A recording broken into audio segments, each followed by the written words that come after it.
tingnan nyo naman ano pamili ko guys. Oh. Ang laki-laki. Super laki siya.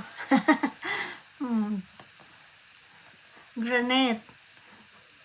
No, super laki ang bigat.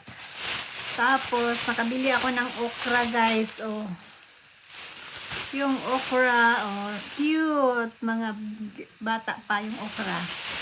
Tapos bumili ako nitong sili na green kasi gusto ko to siya guys. Hindi siya maanghang.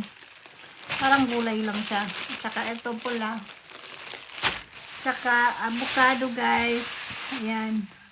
Kasi evergreen na avocado. O diba? Kintab. I hope na mahinog to. Dili siya. Kuhan sa kusuguwang ba? Kalimot ko. Suguwang na kay nauga naman siya. O diba? Ang timailhan o guwang ang avocado guys. Inag-uyog ni mo. Makuan ba ang kanang buto ba? Ang liso ba niya? Matandog. Matandog. Kung saan siya mauga. O diba? Diba? Avocado. And then, mayroon din ako nabiling peras. Dalawa din. Kasi guwapa ang peras guys. O diba? Gusto ko yung ganitong peras. O diba? So, kasi yung peras dito iba ang ano eh. Kaya ito guwapa. Oh, diba? Hamis.